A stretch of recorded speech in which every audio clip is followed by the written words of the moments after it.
let me end with a fable. There was a professor of religion by the name of Christensen, Dr. Christensen. This is a fable. He was teaching religion in a small university in the western United States. And he was doing this required course in Christianity in this small university, and every student was required to take this course. So whether they were in any other major, it didn't matter, they had to take this course. And since this course didn't matter in their final analysis, they didn't pay much attention to it. So all the students took it simply as mere drudgery, and they could care less having taken this course. And most people did not take the Christianity that Dr. Christensen was preaching about or teaching about seriously. But this year there was a special student by the name of Steve. He was a freshman, and he was intent on going to Bible seminary and being in the ministry. And he was also on the school football team, so he was a well-built young man. And he was the best student in the professor's class. One day Dr. Christensen came to him and said, "Steve, see, I've got this project, but I want you to do something for me. How many push-ups are you able to do?" So Steve said, "Well, I can do about 200 push-ups if I push myself." He said, "Well, any chance you can do 300 push-ups?" Steve said, "Well, I've not really done 300 push-ups at one time." So Dr. Christensen said, "Can you do 300 push-ups in sets of 10? So Steve said, "Yes, I think if I push myself, I could probably do 300 push-ups in sets of 10. And so Dr. Christensen said, "I have this project in mind. It's for this Friday evening." And he explained the project, and they came to an agreement. And so Friday came, it was their last class, and all the students came. Dr. Christensen came for the last class, and Steve sat right in front. And Dr. Christensen came with this huge box of donuts. It had toppings of all kinds and multiple layers of toppings, and it was the best donut around that anybody could eat. And so when the students saw the donuts, they were excited because their weekend was just about to start a little earlier than they had planned, and it was the last class of the semester. And so Dr. Christensen came to the first girl in the first row and asked, "Cynthia, do you want one of these donuts?" Cynthia said yes. So Dr. Christensen turned to Steve and said, "Steve, can you do 10 push-ups so that Cynthia can get a donut?" Steve got up and very quickly did 10 push-ups, and Dr. Christensen gave Cynthia a donut. Then he went to the next person. "Joe, do you want a donut?" Joe said yes.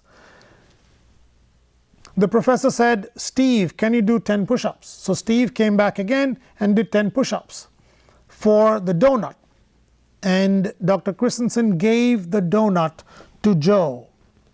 Then he went down the first aisle, and for every person that said yes, Steve had to do 10 push-ups so that they could get and before they got their donuts. And so Dr. Christensen came to the second row.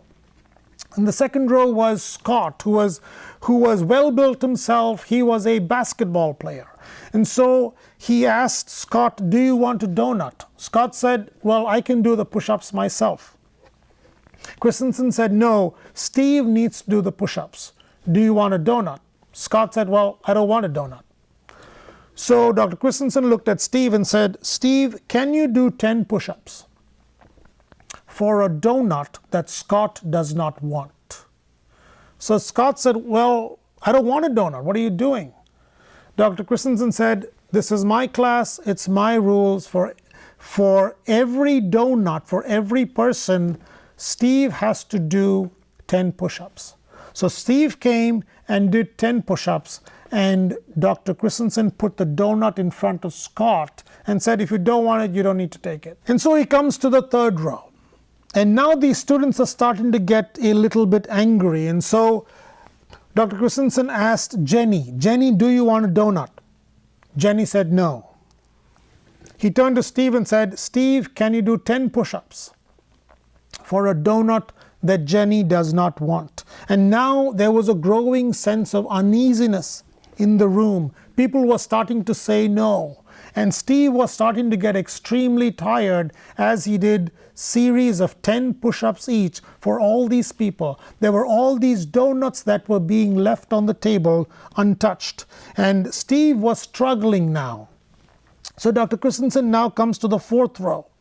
And as he was in the 4th row, there were other people that came into the classroom. There was a student that wandered from another class.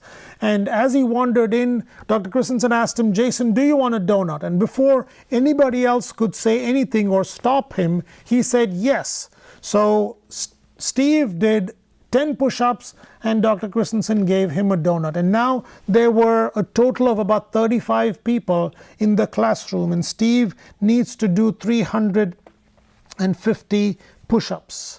He finally comes to the last 2 students. By now Steve is exhausted and he's barely doing these push-ups. He comes to the second to last person. He comes to Linda and asks, "Linda, do you want a donut?" Linda very quietly said, "No, thank you." Steve, 10 more push-ups for a donut that Linda does not want. He did it very slowly. And finally, Dr. Christensen came to the last girl, Susan, and asked her, "Susan, do you want a donut?" Susan, with tears in her eyes, said, "Dr. Christensen, why can't I help him?" Dr. Christensen said, "Steve has to do it alone. It's an agreement that I made with him. This is the last class of the year. And I wanted to have a party, but I looked at the grades and I found that Steve was the only person with a perfect grade. The rest of you all turned in incomplete work, missed classes, and turned in shoddy assignments. So I made an agreement with Steve and said that if the rest of the class wants to be part of the donut party, Steve needs to do 10 push-ups each for each person." And so he paid the price for each person to come to the party. Then he said, "Steve, would you do 10 push-ups for Susan?" And so Steve struggled with the last 10 push-ups. And with the last push-up, he fell down and collapsed. And he needed to be helped back to his seat. But he knew that he had completed the work that was asked of him. Ladies and gentlemen, the offer of salvation is available to everyone. Every human being has been given the donut. The price has already been paid. When Jesus paid with his death on the cross, he paid for the sins of every single person. It's already been paid for. The push-ups have been done. The donut is in front of you. You can take the offer of salvation, or you can leave it and walk away.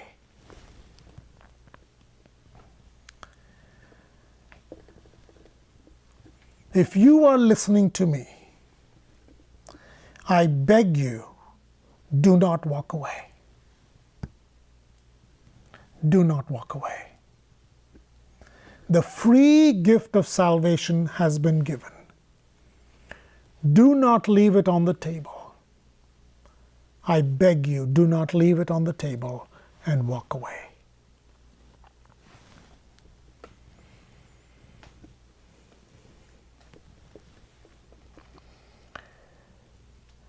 Revelation chapter 20, verse 14 and 15 reads, "Then death and Hades were thrown into the lake of fire. The lake of fire is the second death. Anyone whose name was not found written in the book of life was thrown into the lake of fire." For God so loved the world that he gave his one and only Son, that whoever believes in him should not perish, but have eternal life.